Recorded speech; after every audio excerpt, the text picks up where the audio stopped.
مزید Islamic videos کے لیے ہمارے چینل حقیقت اسلام کو سبسکرائب کریں۔ علیہ وسلم کی ذات ہے۔ اب حضور نبی کریم کی ذات اقدس سے لے کر قیامت تک کوئی نبی نہیں آ سکتا۔ ہاں البتہ انبیاء کا کام کرنے والے، انبیاء کی ڈیوٹی سنبھالنے والے اللہ رب العالمین نے اس امت میں ضرور بھیجے ہیں، جن کا نام، جن کو آپ اولیاء کے نام سے یاد کرتے ہو یا علماء امت کے نام سے یاد کرتے ہو۔ حضرات محترم، یہ دونوں ایک ہی چیزیں ہیں، علماء الگ نہیں اور اولیاء الگ نہیں۔ علماء حقہ جو ہیں وہی اولیاء بھی ہیں، اور کوئی ولی اس وقت تک ولی بانی نہیں سکتا جتنے تک اللہ کے پیارے محبوب کے شریعت کا عالم نہ بن جائے۔ حضرات محترم، پھر جوں بندہ اس دین پہ عمل کرتا ہے، یا ایھا الذین آمنو کے تحت داخل ہوتا ہے، پھر جب عمل کرنا شروع کر دیتا ہے تو کیا ہے، وہ تقوی کے راستے پہ آتا ہے۔ پھر جوں تقوی کے راستے پہ چلنا شروع کر دیتا ہے، پھر اس کی روحانیت اور سلوک کے مختلف درجے ہیں، وہ طے ہوتے جاتے ہیں، لیکن ان سب درجوں کی ابتدا ایک ہی ہے اور اس کی بنیاد ایک ہی ہے، اور وہ ہے شریعت مصطفیٰ۔ شریعت مصطفیٰ پہ بندہ جتنا کاربند ہوتا چلا جائے گا اتنا ہی بندہ متقی بنتا چلا جائے گا۔ پھر متقی لوگ جو ہیں، پھر جب مزید اللہ رب العالمین کی بارگاہ میں اس رب العزت کے قرب میں پہنچنے کی کوشش کرتے ہیں تو ان کے سلوک کے مختلف درجے طے ہونا شروع ہو جاتے ہیں۔ پھر اللہ رب العالمین ان کو اپنی بارگاہ سے ولایت عطا فرماتا ہے۔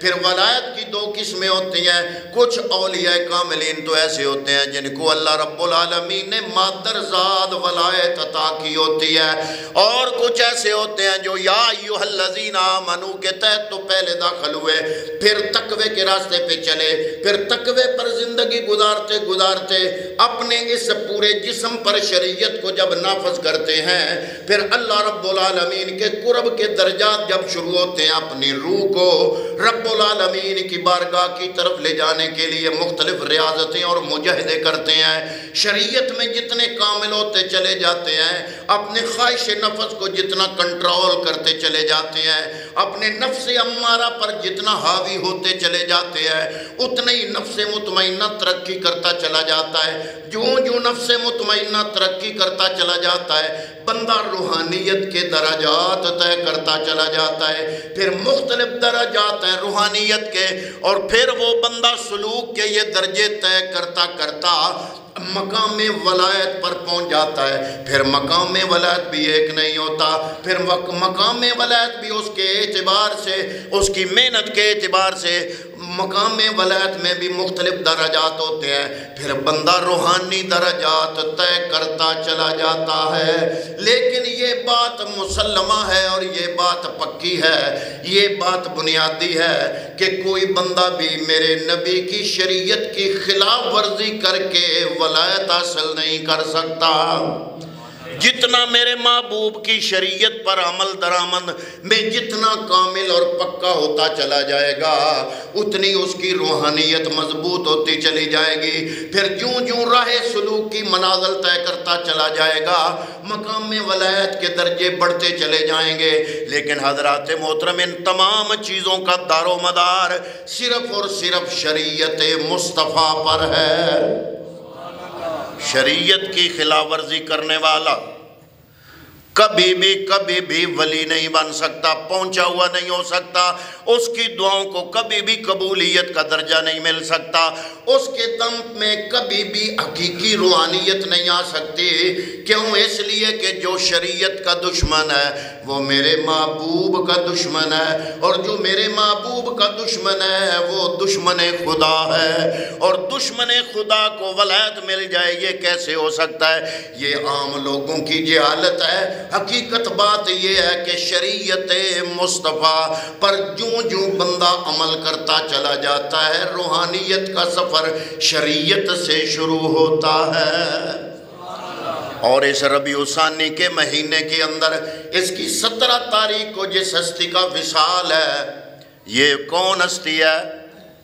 اگر باپ کی طرف سے اس کے شجرے کو چلائیں ان کے والد محترم کا نام حضرت ابو صالح ہے۔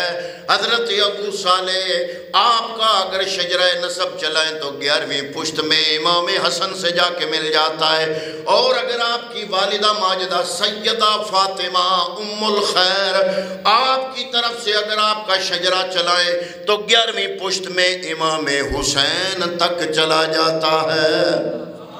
پھر ولایت کے 2 درجے ہوتے ہیں، ایک ہوتا ہے کسبی، ایک ہوتا ہے وہبی۔ کسبی وہ ہوتا ہے جو بندہ اپنی محنت سے تقوی کے راہ پر چل کے اپنی خواہش نفسانی اور نفس امارہ پر کنٹرول حاصل کر کے اور روحانیت کے مختلف مدارج طے کر کے بندہ حاصل کرتا ہے، وہ ہے کسبی ولایت۔ اور وہبی ولایت وہ ہے کہ اللہ رب العالمین جس پہ کرم نوازی کرنے پہ آ جائے اسے اپنی بارگاہ میں مقام ولایت عطا فرما دیتا ہے۔ حضرت ابو صالح رضی اللہ تعالیٰ عنہ آپ کو خواب آیا، کائنات کے تاجدار خواب میں ملے۔ آپ نے فرمایا ہے ابو صالح یا ابا صالح آتاک اللہ ابنن ہوا ولی و محبوبی، اللہ رب العالمین تمہیں ایک ایسا بیٹا عطا کرے گا جو میرا دوست ہوگا، میرا ولی ہوگا، میرا دوست ہوگا، وہ محبوب اللہ تعالی، اللہ کا بھی محبوب ہوگا۔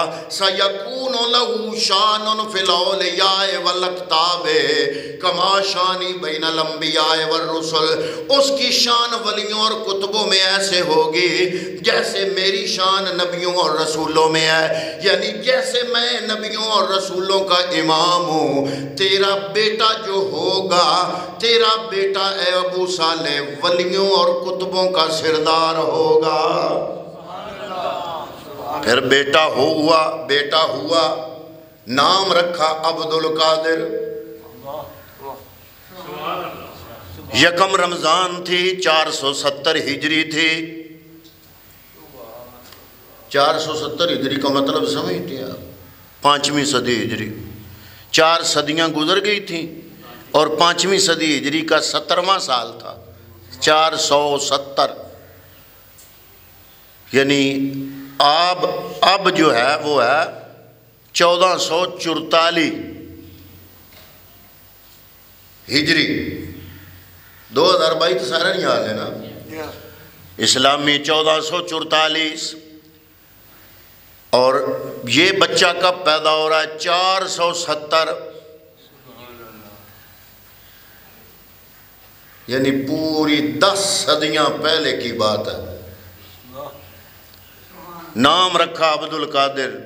1 رمضان تھی، آنے والا بچہ دودھ نہیں پی رہا، ماں بڑی پریشان، سارا دن ماں کوشش کرتی رہی بچہ بھوکا ہے دودھ پیے، دائی کوشش کرتی رہی بچہ بھوکا ہے، ماں کا دودھ پیے، بچہ ماں کا دودھ نہیں پی رہا۔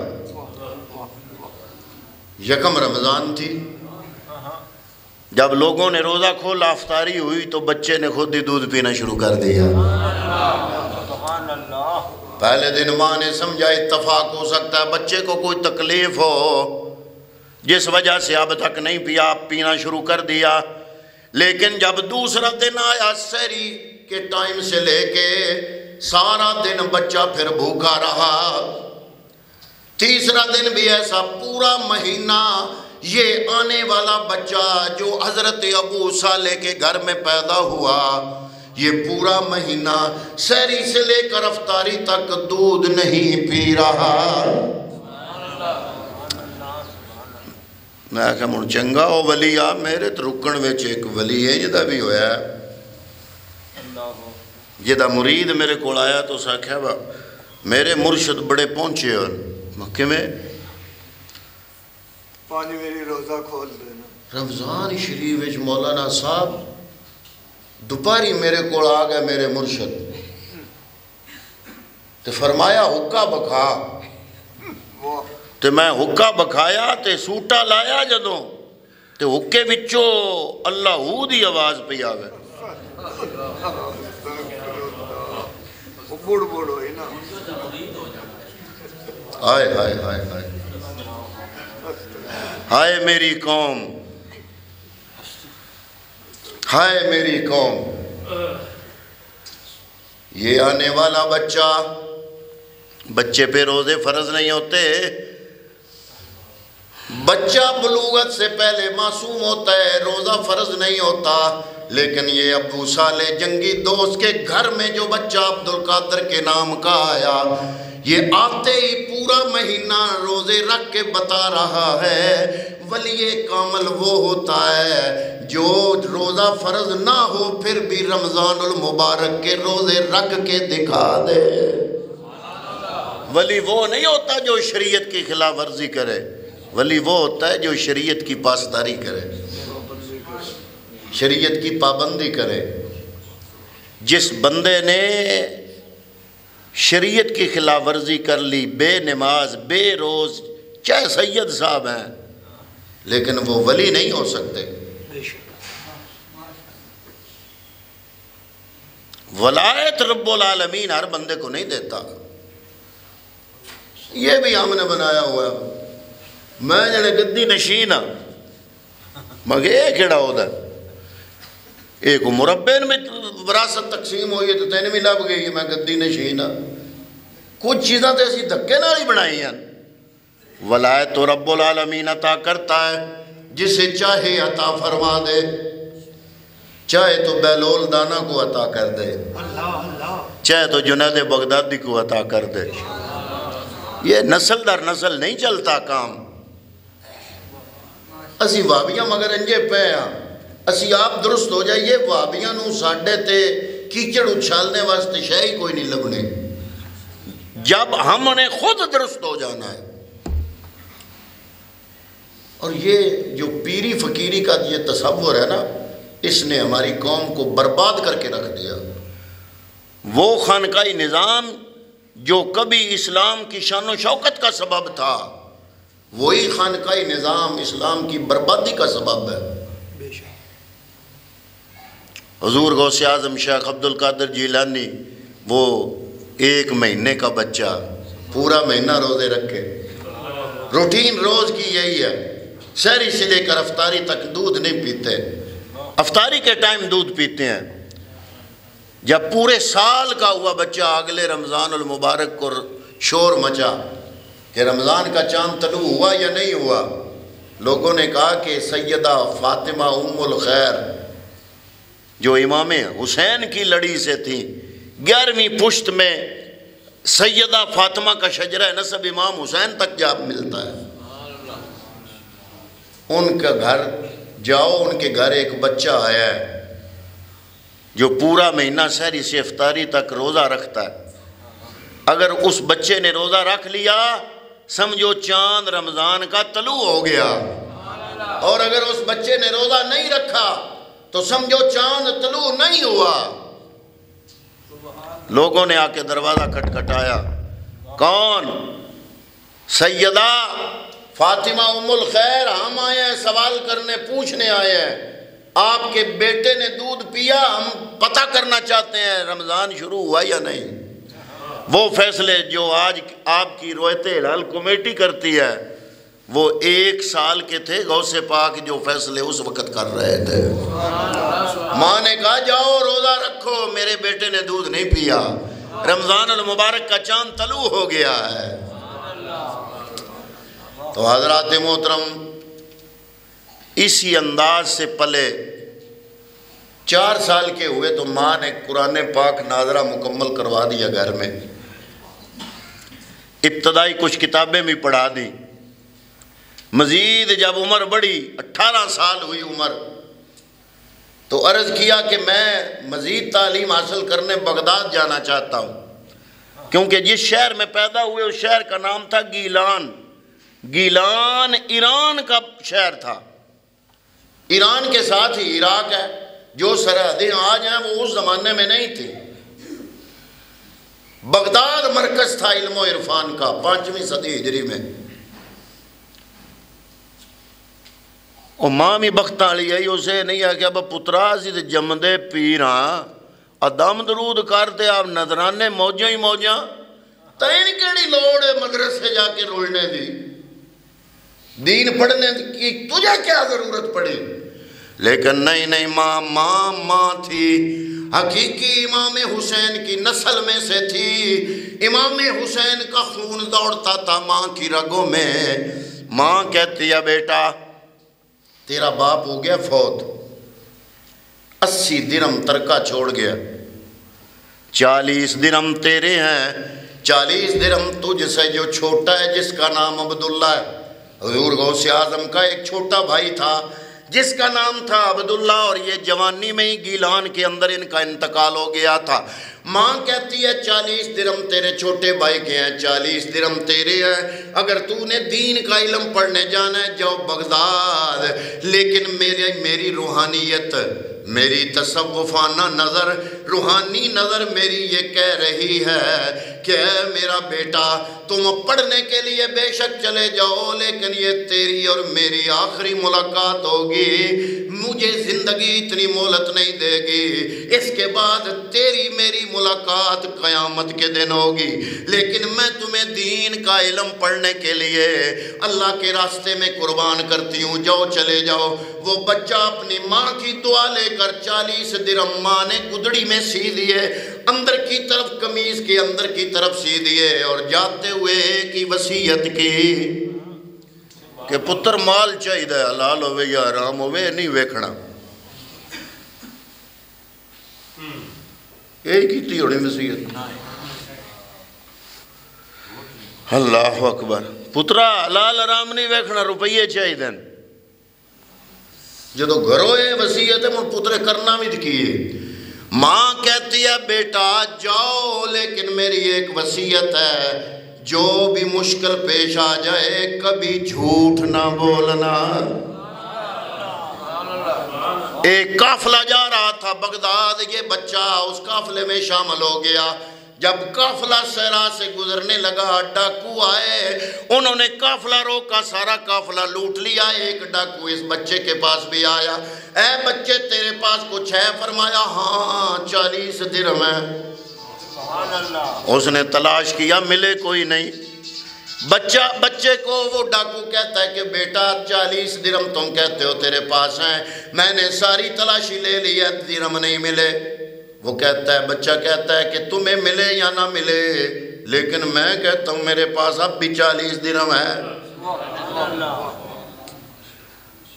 وہ ڈاکو بڑا حیران، بچے کو لے گیا اپنے سردار کے پاس، ہے سردار محترم یہ بچہ بڑا عجیب ہے، ہم نے اس کی ساری تلاشی لی، اس کی کسی جیب سے 40 درہم نہیں نکلے، لیکن یہ کہتا ہے میرے پاس 40 درہم ہے۔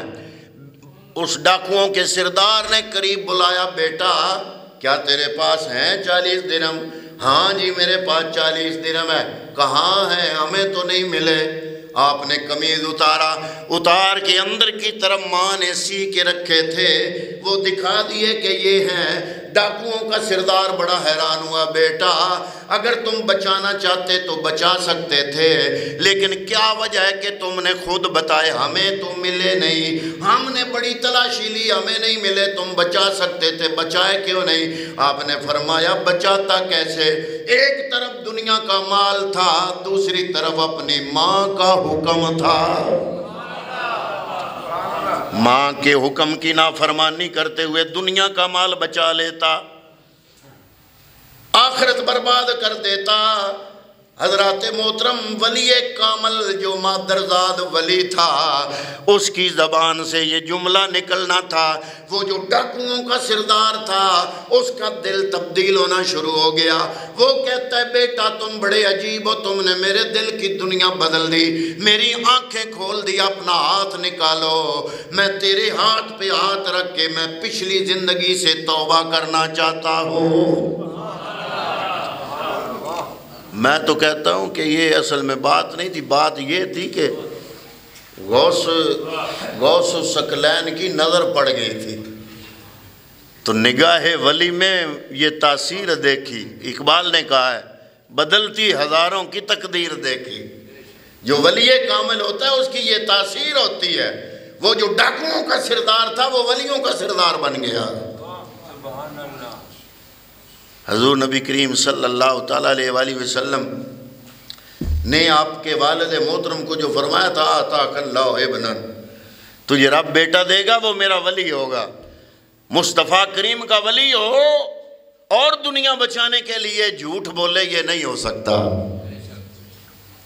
اور پھر اعلیٰ حضرت امام اہل سنت نے یہی ترجمانی کی ہے نا بھی، غوث پاک وہ ہیں جو نجیب الطرفین ہیں۔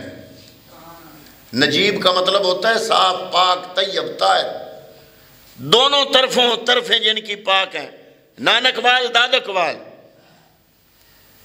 ماں کی طرف سے حسینی ہے، باپ کی طرف سے حسنی ہے۔ اور امام اہل سنت نے یہی کہا، تو حسینی حسنی کیوں نہ محی الدین ہو، اے خضر مجمع بحرین ہے چشمہ تیرا۔ اے بھائی اس کو نہیں آپ سمجھے کہ امام اہل سنت کہہ کیا گئے؟ وہ کہتے ہیں اے خضر مجمع بحرین، بحر کہتے ہیں سمندر کو، بحرین کہتے ہیں دو سمندر۔ اعلیٰ حضرت کہہ رہے ہیں کہ دو روحانی سمندر ہیں، ایک سمندر ہے حسنی، ایک سمندر ہے حسینی، ایک امام حسن کا روحانیت کا سمندر، ایک امام حسین کا روحانیت کا سمندر۔ جو دو سمندر جہاں سے ملتے ہیں وہ مل کے جہاں سے چشمہ نکلتا ہے، وہ چشمہ غوث اعظم شیخ عبد القادر جیلانی۔ نبوی فصل الوی می بطولی گلشن، نبوی فصل الوی می بطولی گلشن، حسنی پھول حسینی ہے مہکنا تیرا۔ حسنی پھول ہو اور آپ کا مہکنا حسینی ہے۔ آپ فرماتے ہیں جب میں بغداد گیا تو کلاس میں جا کے بیٹھا، کلاس میں جب داخل ہوا تو عاطف غیب سے آواز آئی، افسخوا لولی اللہ، میرے ولی کے لیے بھی جگہ خالی کر دو۔ آپ کے جو کلاس فیلو ہیں وہ بتاتے ہیں کہ ہمیں غیب سے آواز آتی تھی جب شیخ عبد القادر جیلانی کلاس میں آتے تھے، میرے ولی کو جگہ دو۔ آدھے ہم مکتب ادھر ہو جانے، آدھے ادھر ہو جانے، درمیان میں غوث پاک کو جگہ دے دینے۔ آج 10 سال بندہ پڑھے تو عالم دین بنتا ہے، غوث اعظم نے 20 سال پڑھا اور مکمل جب کیا دین کا علم تو جس مدرسے میں پڑھتے تھے اس مدرسہ نظامیہ بغداد کا اس کے پرنسپل اور محتمم ان کا نام تھا حضرت ابو سعید مخزومی رحمت اللہ تعالیٰ علیہ، ولی کامل تھے۔ وہ ایک دفعہ بغداد کے مدرسے کے ایک مینارے کے پاس سے گزرے، شیخ عبد القادر جیلانی نفس امارہ کو کنٹرول کرنے کے لیے اپنے نفس کے خلاف اللہ کی بارگاہ میں وعدہ کر رہے تھے کہ یا اللہ میں نے اتنے تک کھانا نہیں کھانا جتنے تک کسی نے لقمہ توڑ کے میرے منہ میں نہیں لینا۔ حضرت ابو سعید مخزومی پاس سے گزرے۔ اب ایک آواز ہوتی ہے جو کان سنتے ہیں اور ایک آواز وہ ہوتی ہے جو یہ جسم کے کان نہیں روح کے کان سنتے ہیں۔ حضرت ابو سعید مخزومی رک گئے، آپ نے فرمایا برخوردار الجو الجو کی آواز آ رہی ہے، یہ شور کیسا ہے؟ یہ شور حالانکہ شور تو کوئی نہیں تھا، روح میں اندر شور تھا۔ اے برخوردار یہ شور کیسا ہے؟ عرض کی حضور یہ شور مچاتا رہے، یہ میرے نفس کا شور ہے، یہ بھوک بھوک کہہ رہا ہے۔ میں نے وعدہ کیا ہوا ہے رب سے نفس امارہ کو قابو کرنے کے لیے، خواہش نفس کو مٹانے کے لیے میں نے مجاہدہ کیا ہوا ہے اور میرا مجاہدہ ہے اور مجاہدہ جاری ہے، اتنے تک میں نے اس کو کھانا نہیں دینا جتنے تک کسی نے لقمہ توڑ کے میرے منہ میں نہیں دینا۔ آپ نے فرمایا کافی دن ہو گیا اس بیچارے کو بھوکے، آؤ میں تمہیں کھانا کھلاتا ہوں۔ حضرت ابو سعید مخزومی یہ جملہ بول کے اپنے گھر کی طرف جا رہے ہیں، لیکن حضرت غوث شمدانی شیخ عبد القادر جیلانی اٹھے نہیں۔ آپ یہ جملہ بول کے اپنے کوارٹر جو کہ آپ کا اس مدرسے کے ایک کونے میں تھا، اپنے گھر کا دروازہ کھول کے وہاں پہ کھڑے ہیں، لیکن ادھر غوث اعظم نے کوئی حرکت نہیں کی۔ اتنے میں جب نظر اٹھا کے دیکھا تو کیا دیکھتے ہیں؟ حضرت خضر علیہ السلام ظاہر ہوئے۔ آپ نے فرمایا میرے بیٹا ادھر آؤ۔ انہوں نے انگلی پکڑی، حضرت خضر آگے آگے چل رہے ہیں، ساتھ انگلی پکڑی ہے غوث سمدانی کی، آپ ساتھ ساتھ چل رہے ہیں، اور وہ حضرت خضر ان کو پکڑ کے لے کے جا رہے ہیں حضرت ابو سعید مخزومی کے گھر۔ جب وہ دروازے پہ کھڑے ہیں ادھر سے حضرت خضر علیہ السلام ان کو لے کے جب وہاں پہنچے تو حضرت ابو سعید مخزومی کی نظر گئی کہ عبد القادر آ رہے ہیں۔ فرمایا برخوردار کیا میرا کہنا کافی نہیں تھا کہ حضرت خضر علیہ السلام آپ کو تکلیف اٹھانی پڑی؟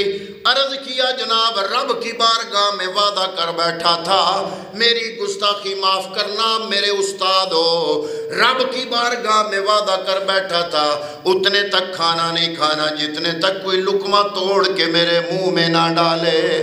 حضرت ابو سعید مخزومی نے بیٹھک کا دروازہ کھولا، حضرت خضر علیہ السلام آپ بھی ان کے ساتھ بیٹھ گئے۔ جب کھانا گھر سے آیا خضر علیہ السلام نے لقمہ توڑا، پیالے میں شوربے کے ساتھ ملایا، ملا کے غوث اعظم کے منہ میں رکھا۔ آپ خود اندازہ لگائیں ان لقموں میں کتنی روحانیت ہوگی۔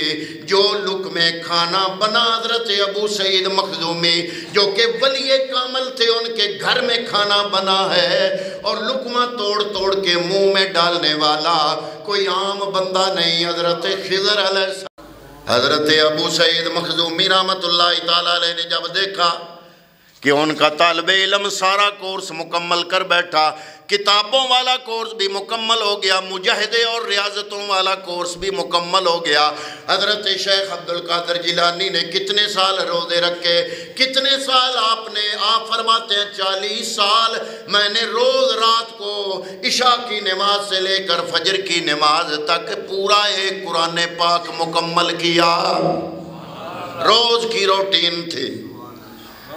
حضرت غوث سمدانی شیخ عبد القادر جیلانی کی جب یہ ریاضتیں مکمل ہو گئی، حضرت ابو سعید مخزومی نے اپنا جبہ اتار کے حضرت شیخ عبد القادر جیلانی کو پہنایا، اور پہنا کے فرمایا بیٹا یہ عام نہیں ہے، یہ وہ ہے جو محمد مصطفیٰ نے حضرت اویس کرنی کو عطا فرمایا تھا۔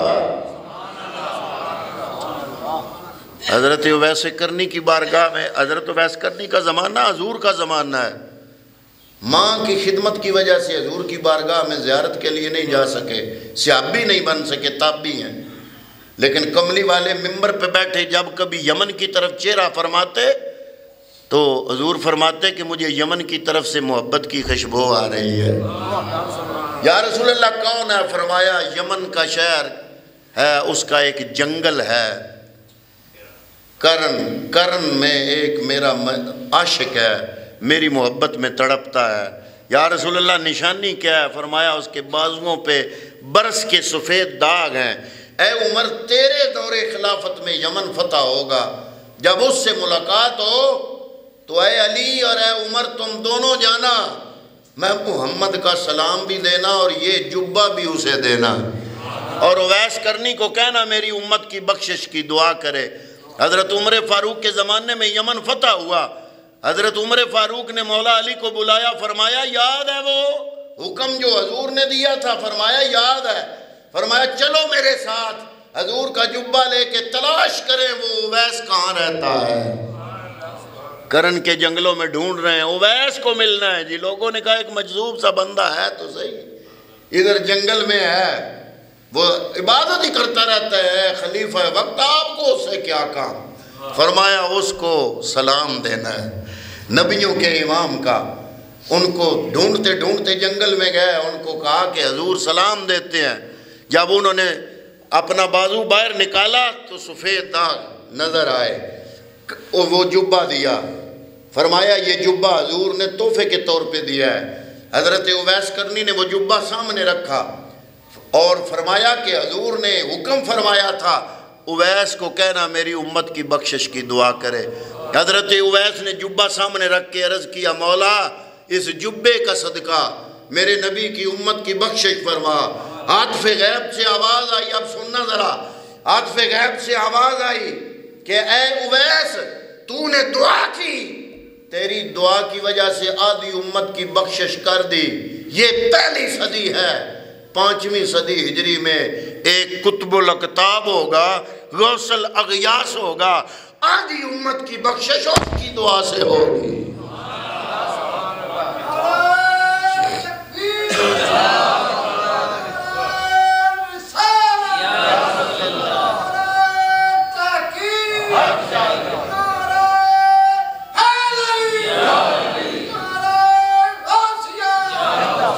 حضرت جنید بغدادی کی صدی پہلی ہے، سید الطائفہ ہیں اولیاء کاملین، ان کو سید الطائفہ اس لیے کہتے ہیں کہ طائفہ سے مراد اولیاء کا طائفہ گروہ، سید الطائفہ کا معنی اولیاء کے گروہ کا سردار۔ حضرت جنید بغدادی کا یہ نام ہے، سید الطائفہ مشہور ہے۔ آپ جمعے کے دن جمعے کا خطبہ دینے کے بعد ممبر سے اتر رہے ہیں اور ساتھ سر ہلا کے کہہ رہے ہیں پہلی صدی ہے، پہلی، غوث پاک 5ویں صدی میں آئے، یہ پہلی صدی ہے۔ حضرت جنید بغدادی ممبر سے اتر رہے ہیں اور فرما رہے ہیں یہ بھلا ہو سکتا ہے کہ میری گردن پہ آپ کا قدم مبارک نہ ہو؟ حاضرین نے پوچھا حضرت یہ کیا؟ فرمایا میں نے روحانی آنکھ سے دیکھا 5ویں صدی میں بغداد میں ایک قطب الاقطاب ہوگا، غوث الاغیاث ہوگا، وہ کہے گا میرا یہ قدم تمام ولیوں کی گردنوں پر ہے۔ تو جب وہ اس طرف میں نے نظر کی تو میں دل میں سوچ رہا تھا مجھے کیا، وہ 5ویں صدی میں ہے، میں پہلی صدی میں ہوں، لیکن مجھے عاطف غیب سے آواز آئی کہ اگر تیری گردن پہ بھی غوث اعظم کا قدم مبارک نہ ہوا تو اے جنید بغدادی تیری ولایت بھی چھین لی جائے گی۔ تو میں نے ادھر سے ممبر سے اتر رہا تھا اور ادھر یہ جملہ بول رہا تھا جو تم لوگوں نے سنا کہ یہ کیسے ہو سکتا ہے کہ تمام دنیا کی ولیوں پر غوث پاک کا قدم ہو اور میری گردن پر نہ ہو، اس لیے میں گردن جھکا رہا تھا۔ جو ولی قبل تھے یا بعد ہوئے یا ہوں گے سب ادب رکھتے ہیں دل میں۔ میرے آقا تیرا حضور غوث سمدانی نے اپنے جو خلفاء ہیں ان کو کچھ طریقے بھی بتائے ہیں کہ کس طرح اپنی گدی نشینی قائم رکھنی ہے۔ پہلے تو لسٹہ بڑھاؤ انہاں دیاں جنہاں دے مربر،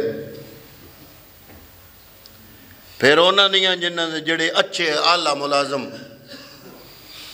ان سے ربط بڑھاؤ۔ بڑی ہدایتیں دی ہیں غوث پاک نے اپنی اولاد کو، اپنے خلفاء کو صحیح طریقہ بتایا وہ کس طرح مرید قابو کیے جاتے ہیں۔ بھلا کیا بتایا ہوگا؟ آپ فرماتے ہیں کہ جناب صحیح گدی نشین فرماتے ہیں اس میں 12 خصلتوں کا ہونا ضروری ہے۔ اے غوث پاک وہ کون سی؟ فرمایا 2 خصلتیں اللہ سے سیکھے، ایک عیب پوشی اور ایک رحم دلی۔ 2 خصلتیں محمد مصطفیٰ سے سیکھے، ایک شفقت کرنا اور ایک رفاقت کرنا۔ 2 خصلتیں ابو بکر صدیق سے سیکھے، ایک راستی اور راست گوئی۔ 2 خصلتیں عمر فاروق سے سیکھے، نیکی کا حکم دینا، برائی سے روکنا۔ 2 خصلتیں عثمان غنی سے سیکھے، کھانا کھلانا اور رات کو شب بیداری کر کے اللہ کا ذکر کرنا۔ 2 خصلتیں مولا علی سے سیکھے، علم حاصل کرنا اور شجاعت اور جواں مردی دکھانا۔ فرمایا جس گدی نشین میں یہ 12 خصلتیں پائی جاتی ہیں وہ صحیح ہے۔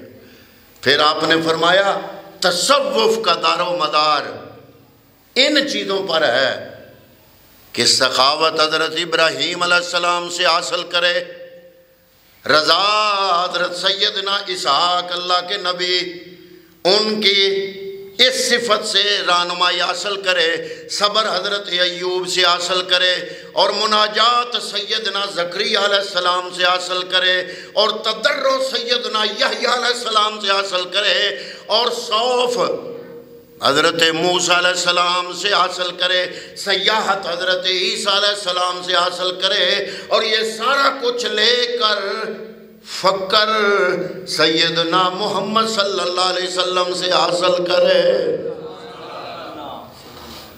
یہ غوث سمدانی، قطب ربانی، شبازلہ مکانی، حضرت شیخ عبدالقادر جیلانی کا سبق ہے گدی نشینوں کو، کہ یہ سبق یاد کر لو۔